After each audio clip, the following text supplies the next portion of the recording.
우리가 지금 염려라고 하는 커다란 주제를 함께 생각하고 있습니다. 염려하지 말라라고 하는 주제의 시리즈 세 번째 설교 시간입니다. 우리 주님은 우리가 염려에 짓눌려 사는 것을 원치 않으세요. 우리 주님은 우리가 염려로부터 자유케 되기를 원하십니다. 정말 성경이 말하는 것처럼 우리가 항상 기뻐하기 원하고 우리 주님은 또 우리가 범사에 감사하는 마음이 가득하게 되기를 바라요. 참 쉽지가 않죠. 저는 목사지만 정말 항상 기뻐하고 범사에 감사하고 마음의 평안을 누리고 하기가 참 쉽지가 않아요. 우리 마음은 마치 호수와 같아서 아주 작은 돌멩이만 떨어져도 금방 일렁거리고 금방 파문이 치고 작은 그 시련의 바람만 불어도 우리의 마음이 확 휘저어지고 흔들리고 요동하는 것을 경험하게 됩니다. 그럼에도 불구하고 우리 주님은 자기 백성들에게 너희가 염려에서 벗어나야 되고 또 그 염려가 너희 마음에 찾아 들어오는 것은 어쩔 수 없다 하더라도 그 염려가 찾아왔을 때 염려를 몰아내고 또 너희들의 마음이 요동하는 것을 다시 평안하게 만드는 일에 힘을 다해야 된다고 우리 주님께서 계속해서 교훈해 주고 계십니다. 주님은 우리가 염려에서 자유를 얻는 길이 돈을 많이 벌어서 미래를 확실하게 준비하는 데 있는 것이 아니라고 말씀하셨어요. 우리 흔히 그렇게 생각하거든요. 돈이 많으면 염려가 없지 않을까? 이런 생각을 합니다. 그래서 돈을 많이 버는 것으로 미래를 잘 준비하는 것으로 염려에서 벗어나려고 그래요. 그러나 그것은 우리 주님께서 원하시는 방식이 아닙니다. 우리가 계속 본 것처럼 우리 주님의 방법은 우리의 보물을 땅이 아니라 하늘에 쌓으면서 사는 것이에요. 우리가 보았죠, 그죠? 6장 19절부터 시작하지 않았습니까? 너희를 위하여 보물을 땅에 쌓아두지 말라. 거기는 점과 동록이 해하며 도둑이 구멍을 뚫고 도둑질을 하느니라. 주님께서 분명하게 말씀하셨습니다. 우리의 보물을 땅이 아니라 하늘에 쌓아두는 것이 염려에서 자유케 되는 삶의 기초예요. 거기로부터 시작합니다. 만일 우리의 생각과 마음이 이 땅과 땅에 속한 것들에 완전히 고정되어 있다면 우리는 결코 염려로부터 자유로운 삶을 살 수 없을 것입니다.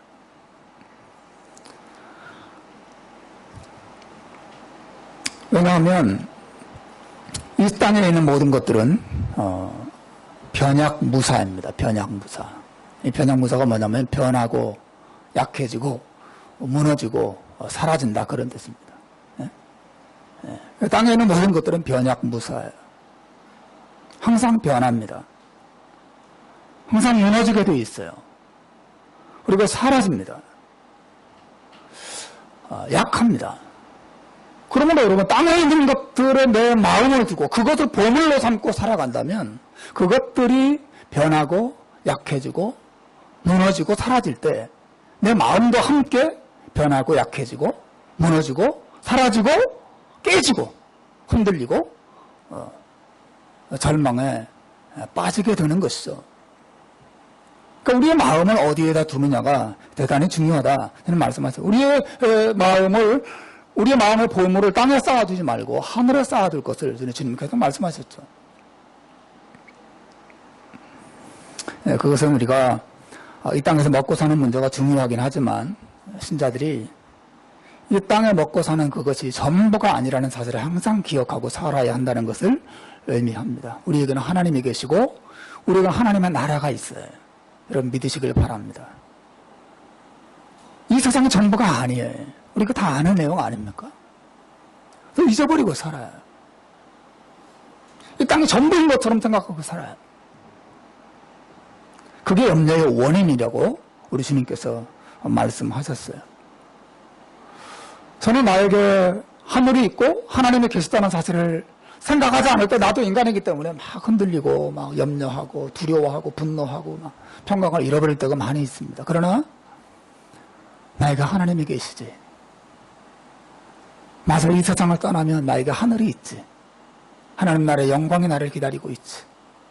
하나님으로부터 주어지게 될 칭찬과 영광이 나를 기다리고 있지. 라는 생각을 하면 얼마나 용기가 나는지 몰라요. 걱정과 근심으로부터 즉시 벗어나고 마음의 평화가 밀려오는 것을 경험할 때가 정말 한두 번이 아닙니다. 이것이 바로 초대교회 성도들이 극한 혼란과 핍박 속에서도 하나님의 뜻을 신실하게 순종하고 고난 속에서도 낙심하지 않고 기뻐하고 감사하고 평강을 누릴 수 있었던 이 비결이에요. 그들은 이 세상을 살았지만, 열심히 살고 성실하게 살았지만 이 땅이 전부라고 생각하지 않고 살았습니다.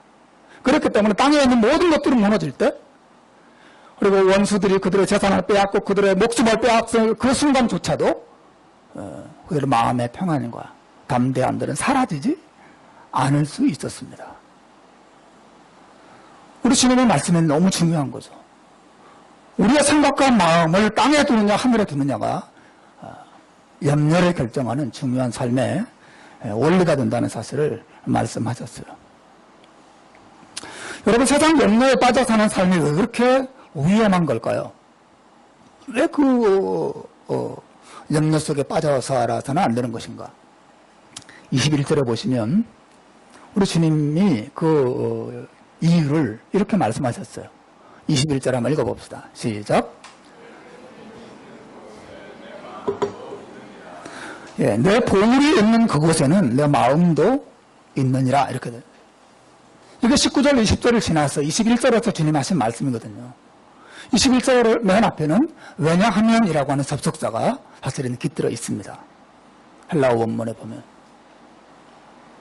왜냐하면 내 보물이 있는 그곳에는 내 마음도 있기 때문이다. 그런 뜻이죠. 앞에 있는 내용과 연결해서 말하면 이런 것입니다. 너희의 보물을 땅에 쌓지 말고 하늘에 쌓아두어야 한다. 왜냐하면 내 보물이 있는 그곳에 내 마음도 있기 때문이다. 이렇게 주님 말씀하신 거예요. 여러분, 이 말이 무슨 뜻입니까?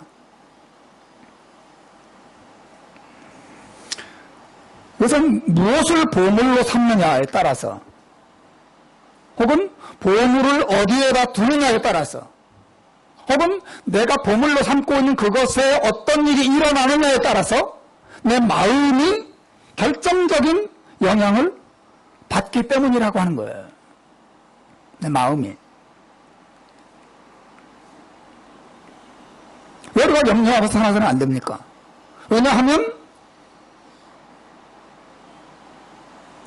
이 땅의 보물에 뭔가 문제가 생기고, 이 땅의 보물이 변하고, 이 땅의 보물이 사라지고, 이 땅의 보물이 깨어지고 무너질 때 무엇도 같이 무너져요?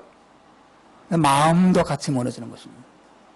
보물이 있는 곳에 마음이 있기 때문에, 너의 보물은 내 마음에 결정적인 영향을 미치기 때문에, 네 마음을 뒤집어 놓기 때문에, 반대로 우리가 왜 하늘에 우리의 보물을 쌓아두어야 합니까? 우리의 마음을 하늘에다 둔다면 그 하늘에 둔 보물 때문에 내 마음이 결정적으로 영향을 받는다는 거죠. 마음이. 그 주님은 여기서 마음을 강조하고 계세요. 마음. 마음이 얼마나 중요한가? 너의 보물은 마음에 영향을 끼친다는 것입니다. 여러분, 마음이 뭐예요? 마음은 곧 나예요, 나. 그렇죠? 그렇지 않습니까? 마음은 단순한 감정이 아닙니다. 마음은 곧 인격체인 나 자신을 가리키는 거예요. 마음의 상태가 곧 나의 상태죠. 그렇지 않을까요? 여러분, 마음이 즐거우면 여러분이 즐거운 겁니다. 마음이 슬프면 여러분이 슬픈 거예요. 마음이 행복하십니까? 그 여러분의 인생 자체가 행복한 거예요. 네. 주님이 여기서 말씀하시는 것은 너희들의 보물을 땅에 쌓아두고 산다면 그 문제가 너희들의 마음에 결정적으로 영향을 미치게 돼 있다는 것입니다. 너희들의 마음을 지배해버린다는 거예요. 이 염려가. 왜? 보물이 있는 곳에 내 마음도 있기 때문에 그 보물의 문제가 마음의 문제에 결정적으로 영향을 미치고 마음을 지배해버리고 마음을 사로잡아버리고 마음을 이끌어간다는 것입니다. 보물의 흔들림에 따라서 마음도 함께 흔들리는 거죠. 주님은 사실 이 보물 자체보다도 마음이 얼마나 중요한가를 말씀하고자 하시는 거예요. 그런데 여러분 그 아래 23절에 보시면 주님 이런 말씀하시죠. 22절 23절 같이 보시면 너는 몸에 등불이니 그러므로 내 눈이 성하면 온 몸이 밝을 것이요 눈이 나쁘면 온 몸이 어두울 것이니 그러므로 내게 있는 빛이 어두우면 그 어두움이 얼마나 더하겠느냐. 무슨 말입니까? 우리 마음이 이 염려로 인해서 어두워지면 우리 인생 전체가 함께 어두워진다는 거예요. 무슨 말인지 아시겠죠? 우리 마음이 마치 몸의 눈과 같은 것이어서 마음이 어두워지면 삶 전체가 어두워진다는 거예요. 마음이 우리의 삶 전체를 지배하는 굉장히 중요한 한 부분이라는 뜻이죠. 또 24절을 보십시오. 주님은 같은 말씀 하시고 계시지 않습니까? 한 사람이 두 주인을 섬기지 못할 것이니 혹 이를 미워하고 저를 사랑하거나 이를 중히 여기고 저를 경히 여김이라. 너희가 하나님과 재물을 겸하여 섬기지 못하니라. 무슨 말입니까? 우리가 어떤 것을 사랑하고 그래서 그것에 대한 깊은 염려를 가지고 있을 때 그것은 우리가 사랑하고 염려하는 그 대상이 우리 삶의 주인이 된다는 거예요. 우리 삶을 지배해버린, 다스려버려요. 마치 하나님처럼. 쉽게 말하면 이런 것, 여러분이 염려하는 것이 바로 여러분을 섬기는 하나님이에요. 여러분을 지배합니다. 여러분을 사로잡아요. 여러분의 인생을 이끌어갑니다. 여러분을 사랑하고, 여러분이 그리워하고, 여러분이 사모하고, 여러분이 행복해하는, 그래서 없어질까봐 막 안달을 내는 그것이 바로 여러분의 신이에요. 여러분의 하나님이에요. 왜? 그것이 우리 마음을 사로잡기 때문에.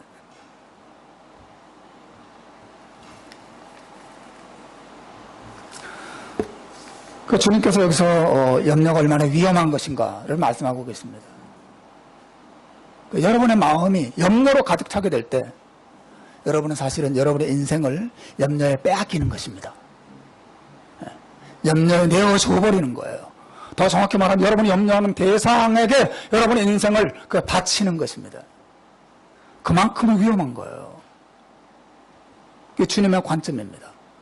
왜? 우리의 보물이 있는 곳에 내 마음이 있기 때문에. 마음이 곧 나예요. 나. 여러분의 인생 전체입니다.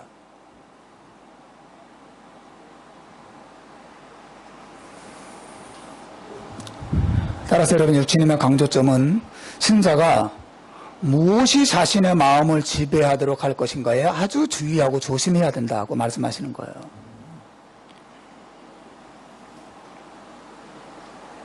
네거티브하게, 부정적으로 말하자면 우리가 땅에 있는 보물에 마음을 두는 한 그 마음은 절대로 참된 만족에 이를 수 없다라고 하는 것입니다.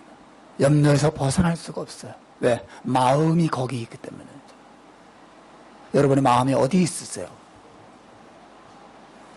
여러분의 마음 말입니다. 여러분의 마음이 어디에 꽂혀 있어요? 무엇이 여러분의 마음을 사로잡고 있습니까? 하나님인가요? 아니면 사람인가요? 하늘에 있는 것인가요? 아니면 땅에 있는 어떤 것인가요? 여러분의 마음이 어딨냐?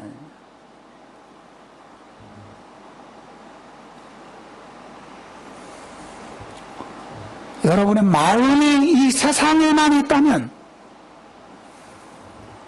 여러분 절대로 참된 만족에, 참된 행복에 이를 수 없습니다. 왜냐하면 아까 말한 것처럼 이 땅에 있는 모든 보물들은 변약무사예요. 변하고 약해지고 무너지고 사라집니다. 지금은 좋은 것 같지만 얼마 지나지 않아서 다 사라집니다.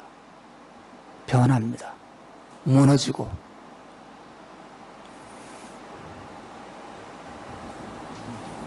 그래서 불안하게 살아요. 얼마 전에 작년 아마 연말 되기 전인 것 같은데 우리 전사님이 이제 비자 때문에 다른 교회로 가시기 전에 교역자 우리 이 목사님과 함께 교역자 회의를 저 리드콤 식당에서 했어요. 근데 식당에서 다 하고 이렇게 저녁에 집에 딱 돌아왔는데 지갑이 안 보이는 거예요. 이 지갑이 어디 갔지? 곰곰이 생각하니까 내가 교육자회 하면서 가방을 들고 가서 그 커피숍 그 테이블 아래다가 두고 깜빡 잊고 놓고 온 거죠. 세상에 그 안에 그 가방 안에 뭐 성경책도 들고 노트북도 들고 또 뭐 지갑도 들고 다 들었거든요. 큰일 났다. 벌써 몇 시간이 지난 상태였거든요. 저녁 시간에 다 된. 막 커피숍에다가 전화번호 찾아가지고 전화를 하는데 전화도 안 되고. 그래서 막 부랴부랴 달려갔죠. 그 커피숍까지 달려갔는데 다행히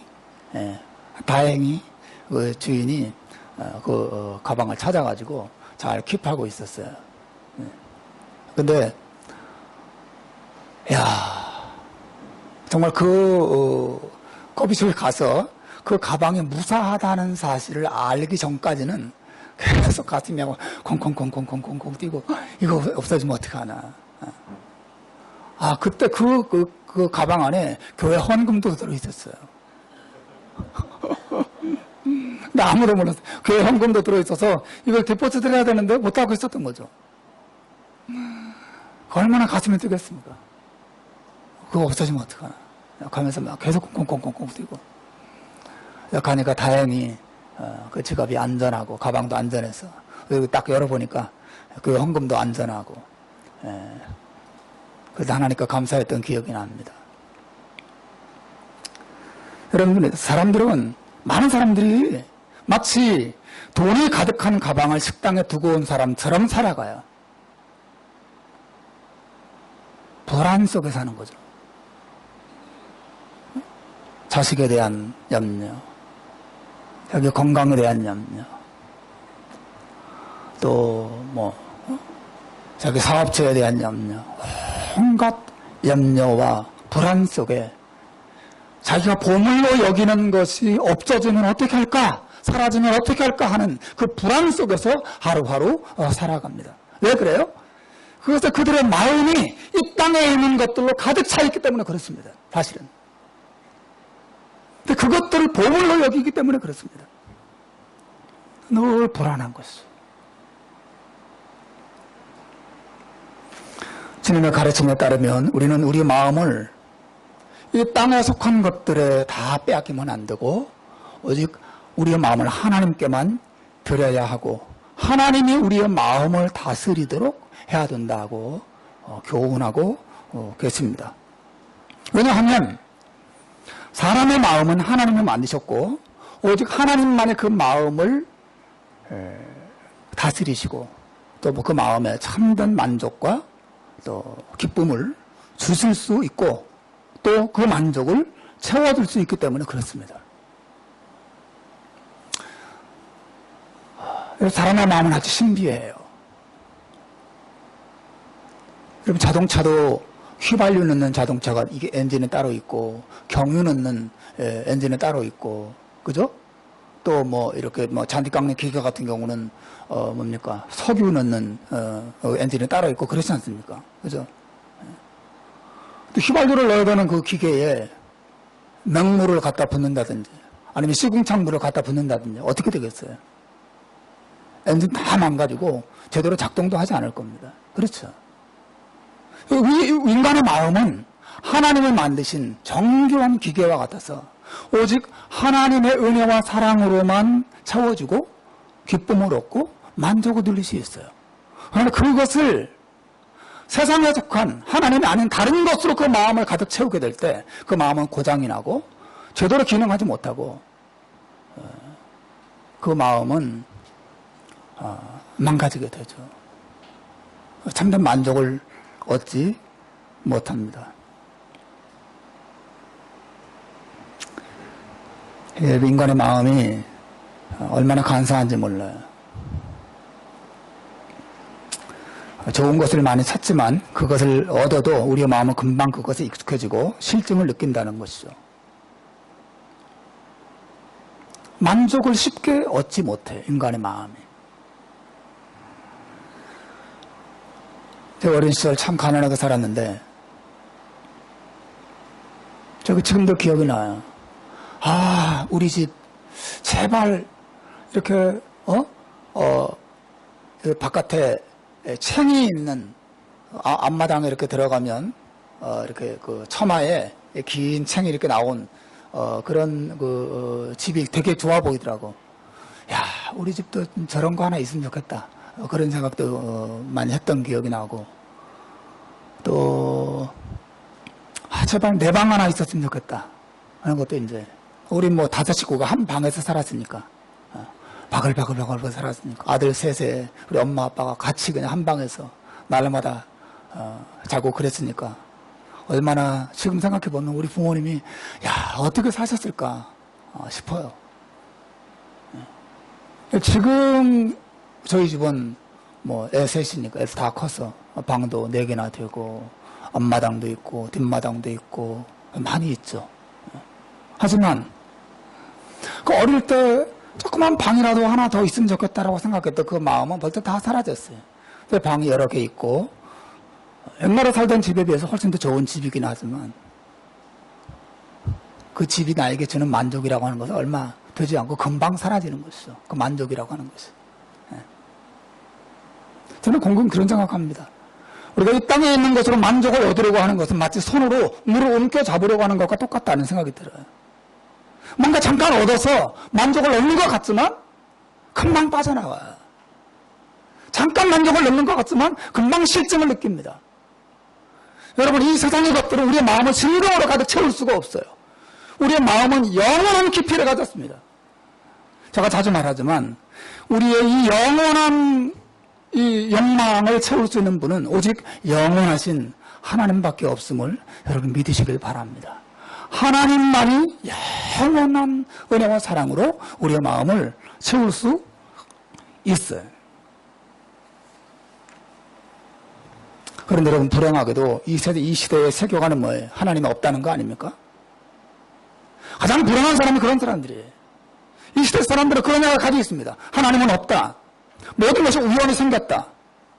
모든 것이 물질로 시작되었고 인간도 물질에 지나지 않는다는 거죠. 그래서 이 시대에 속한 사람들, 이 시대의 세계관을 가진 사람들은 하나님과 영적인 것에 대한 가능성을 완전히 제거시켜버렸어요.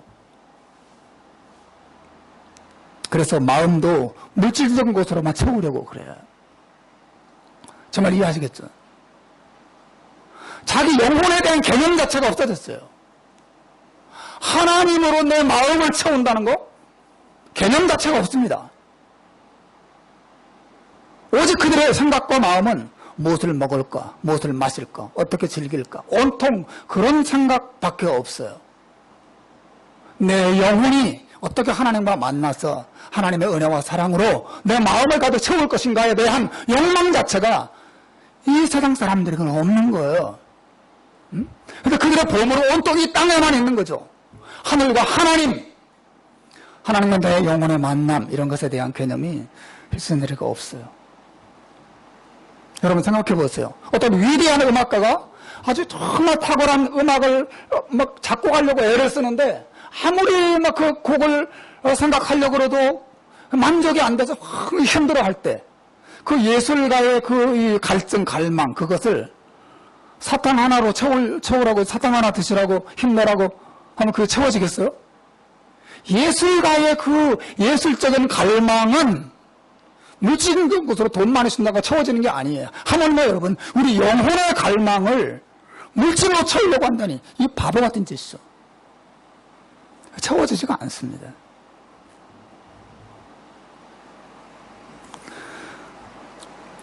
제가 최근에 읽고 있는 책 가운데 팀 켈러의 고난에 답하다라고 하는 책이 있어요. 그 책에 보면 유태인 심리학자인 빅터 프랭클린이라는 사람의 이야기가 나와요. 빅터 프랭클린은 독일 나치 수용소에서 3년 동안 버티고 살아나온 그런 인물입니다. 이분이 그 나치 수용소에 있으면서 그 참혹한 상황을 어떤 사람들은 참고 잘 견딘 반면에 어떤 사람들은 그러지 못하고 결국 삶을 포기했는지 그 차이가 어디서 나는지를 관찰했습니다. 이 빅터 프랭클린은 그 차이를 맞는 요인으로 의미를 꼽았어요. 의미. 다시 말하면 고난 속에서도 삶이 여전히 의미 있다고 여기는 사람들은 고난을 견디면서 살아남았지만 그렇지 못한 사람들은 삶을 포기하고 죽었다라고 하는 것이죠. 여러분 잘 들어보십시오. 이 땅에 현실적인 행복의 삶의 의미의 전부인 사람들이 있어요. 자식들이 잘 되고 사업도 잘 되고 건강하고 평안하고 그게 삶의 의미일 때, 그게 삶의 의미의 전부일 때 그런 사람들은 고난에 닥쳐서 그 현실의 행복이 다 무너지거나 자기가 의미로 삼는 그 현실의 행복이 찾아오지 않거나 그럴 때 어떻게 되겠습니까? 삶이 의미를 잃는 것이죠. 그렇지 않겠어요? 현실이 삶의 의미의 전부예요. 자식이 잘 되는 것도 삶의 의미의 전부예요. 근데 자식이 잘 되지 않습니다. 자식이 죽습니다. 사업이 자기 삶의 전부의 의미예요. 근데 그 의미가 사라져버렸어요. 사업이 다 망해버렸어요. 의미가 사라지는 거죠. 살 의미가 없어요. 여러분, 보물이라고 하는 것은 의미예요, 의미. 여러분이 의미 있다고 내 삶을 의미 있게 만드는 거라고 생각하는 것이 여러분의 보물이에요. 근데 그 보물이, 그 의미가 이 땅에 있는 것에 국한된 것이라면 여러분이 현실에 의미 있다고 생각하는 게 사라질 때, 무너질 때, 깨져버릴 때, 아, 사는 게 의미가 없구나. 죽자. 자살을 생각하는 거죠.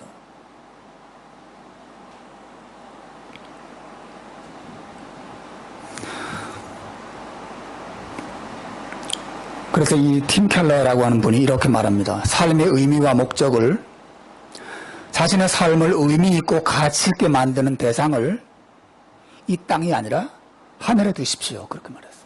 신자들은 매일매일 열심히 당연히 살죠. 신자들은 열심히 장사하고, 열심히 공부하고, 그죠? 열심히 일하고, 열심히 가정을 돌보고, 당연히 이게 해야 될 일이에요. 그러나 그것이 신자의 삶의 궁극적인 의미와 목적은 아니라는 거네요. 그죠? 내 사랑하는 자식도, 내 배우자도, 내 친구도, 내 사업도, 모든 것이 사라집니다.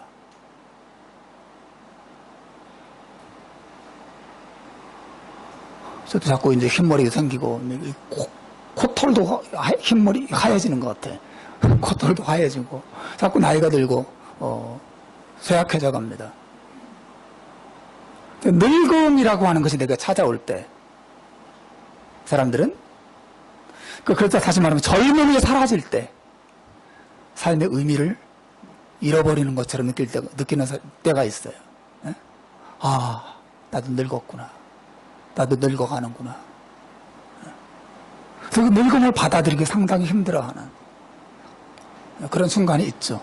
그때가 지나면 이제 또 그냥 에이 뭐 다 늙는 거지 이렇게 지나가기도 하지만 젊음을 그리고 활력을 삶의 의미로 여기는 사람들은 그것이 사라질 때 삶의 의미를 잃어버립니다. 그리고 행복하지 않아요. 보물을 땅에 두는 것이죠. 그 사람. 그것이 보물입니다. 사랑하는 여러분, 삶의 의미라고 하는 것은 여러분의 삶의 주인을 말해요. 여러분이 의미 있게 여기는 것이 여러분의 삶의 주인입니다. 그것이 여러분의 삶을 다스려요. 여러분은 어떤 게 있어요? 자식이 여러분의 삶의 의미인가요? 여러분이 하는 일이 여러분의 삶을 의미 있게 만드나요?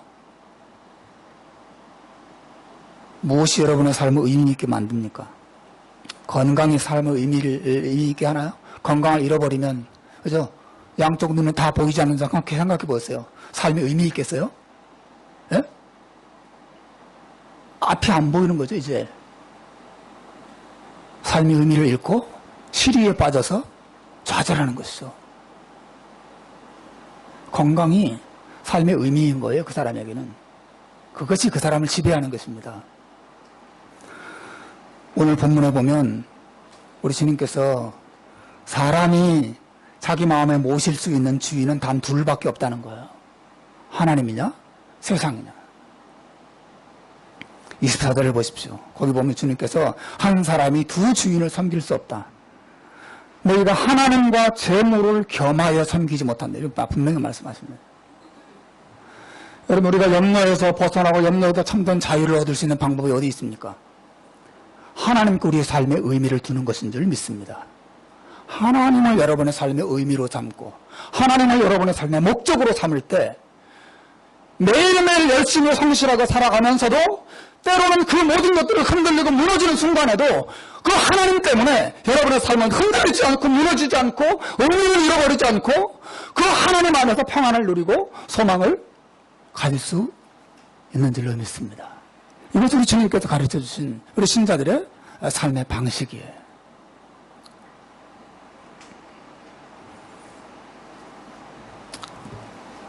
말씀을 느꼈습니다. 요즘 한국에 흥행하는데 성공을 거둔 그 드라마 가운데 스카이 캐슬이라는 제목의 드라마가 있어요. 여러분 잘 보고 계세요? 보고 계신 분이 있습니까? 스카이 캐슬. 저는 한 번도 보지는 않았지만 너무너무 인기가 있고 아마 어저께 다 끝난 것 같은데? 아니에요? 한 주 더 남았어요? 마지막 회가 남았답니다. 그래서 굉장히 그 인기가 높아서 저는 보고 싶은 마음이 있어요. 그냥 봐야지. 여러분 스카이 캐슬이라고 하는 이거는 이 제목이 풍자하듯이 자녀들의 명문대학 입학을 위해서 올인하는 학부모들과 그리고 그 과정을 통해서 실제 명문대에 진학을 하지만 적응을 하지 못하는 학생들의 그 이야기를 담은 드라마라 그래요. 스카이 캐슬, SKY, 스카이. 서울대, 고려대, 연세대의 이니셜이죠. 스카이. 그리고 그들이 캐슬, 성을 쌓고 있는 것이죠. 하늘에 성을 쌓는 사람들. 더 크고, 더 화려하게, 더 멋지게, 누구도 올라올 수 없는 곳에 자기들의 성을 건설하고 거기서 평생 즐기며 만족을 누리고 살고자 하는 사람들의 꿈을 그대로 보여주고 있는 것이죠. 그 드라마의 내용이에요. 스카이 캐슬. 참고로 제가 사는 동네 이름도 캐슬 힐입니다. 캐슬에 살아야죠. 문제는 뭡니까? 스카이 캐슬이라 하더라도 그 캐슬들은 때가 되면 다 무너진다고 하는 것이죠. 그들의 보물은 땅에 있습니다. 스카이 캐슬. 땅에 보물을 쌓고 땅에 성을 쌓고 땅에 부귀 영화를 쌓아 올리고 자기의 명예를 드높이는 것이 그들의 꿈이에요. 그러나 여러분 그런 스카이 캐슬들은 시간의 문제일 뿐이지 반드시 무너집니다. 그 증거가 무엇입니까? 첫째 증거는 여러분이 죽는다는 것입니다. 여러분이 죽는 순간 여러분이 쌓아올린 모든 성들은 결국 스탑되고 여러분은 무너집니다. 여러분의 몸이 무너져가고 있어요. 그렇지 않나요? 여러분의 몸이 무너져가고 있어요. 여러분도 저처럼 됩니다. 예? 무너지는 것이에요. 더 분명한 여러분이 무너진다는 여러분의 성이 이 땅에 있는 모든 성이 무너진다는 더 분명한 증거는 하나님의 말씀이에요. 성경은 명백하게 그 사실을 우리가 선언하고 있습니다. 제가 성경을 많이 인용하지 않았는데 고린도후서 4장 18절에 보면 이런 말입니다. 한번 읽어보시겠습니까? 시작. 우리가 주목하는 것은 보이는 것이 아니요 보이지 않는 것이니 보이는 것은 잠깐이요 보이지 않는 것은 영원함이니라. 예. 보이는 것은 어떻게 됐다고요? 잠깐이에요. 눈에 보이는 모든 것들은 잠깐 이 세상에 존재합니다. 그러나 여러분, 눈에 보이지 않는 것이 있습니다. 눈에 보이지 않는 하나님이 계십니다. 눈에 보이지 않는 하나님의 나라가 있습니다. 그 영원한 것입니다. 사라지지 않습니다. 무너지지 않습니다. 그분이 오실 것입니다. 하나님의 나라가 완성될 것입니다. 우리가 그 나라에 들어갈 것이고 하나님의 나라가 영원히 살게 될 것입니다. 신자들의 소망은 이 땅에 많이 있지 않습니다. 이 땅에 있는 것 하나님이 주신 것이어서 귀하게 즐기고 또 감사하게 잘 일구고 아름답게 가꾸어야 될 책임이 있지만 이것이 전부가 아니라는 사실 항상 기억하셔야 됩니다. 우리의 마음을 여기에만 빼앗기면 안 돼요. 이 땅의 모든 보물들을 흔들리고 사라질 날이 오더라도 내 몸이 무너지고 죽음을 내 앞에 온다 할지라도 내가 하나님이 계셔서 우리가 그 나라에서 하나님과 더불어 영원히 누리게 될 영광을 하나님 우리에게 허락하실 것입니다. 여러분, 우리의 마음을 하나님과 하나님의 나라에 둔다는 것은 두 가지를 실천하며 사는 거예요. 첫째는 여러분의 인생의 모든 것을 하나님께 맡기며 사는 것입니다. 여러분이 끌어안고 여러분의 힘으로 뭔가 끌어가려고 애를 쓰는 게 아니라 하루하루 최선을 다하지만 여러분의 인생의 모든 것을 그분에게 맡기는 거예요. 베드로전서 5장 7절에 보십시오. 지금 말씀 베드로가 말합니다. 너희 염려를 다 주께 맡겨버리라. 이는 그가 너희를 돌보심이라. 염려하며 산다는 게 뭐예요? 다른 것을 하나님으로 삼는 것이고 또 자기가 하나님이 되고자 하는 거예요. 우리가 하나님을 섬긴다는 것이 무엇입니까? 하나님을 바라보고 하나님께 내 마음을 준다는 게 뭐예요? 모든 염려를 내 삶의 전부를 하나님의 손에 의탁하는 것입니다. 맡겨버리는 것이에요. 그분이 우리를 돌보실 것을 믿는 것입니다. 다윗이 그런 믿음으로 살았어요. 한번 따라서 하십시오. 여호와는 나의 목자시니 내가 부족함이 없으리로다. 다윗의 믿음입니다. 얼마나 놀랍지 않습니까? 여호와는 나의 목자시니 그분이 나를 돌보실 것을 믿는 것입니다. 또 하나님과 하나님 나라의 마음을 둔다는 두 번째 의미는 여러분의 최고의 행복을 하나님께 두는 것을 의미해요. 시편 73편 28절에서 말합니다. 여호와 하나님께 가까이함이 내게 복이라. 사랑하는 여러분, 하나님을 여러분의 보물로 삼으시기를 주님의 이름으로 축원합니다. 하나님을 보물로 삼으십시오. 그 보물은 사라지지 않습니다. 하나님이 주신 사랑을 결코 변하지 않습니다. 하나님이 약속하신 천국의 영광은 결코 무너지지 않습니다.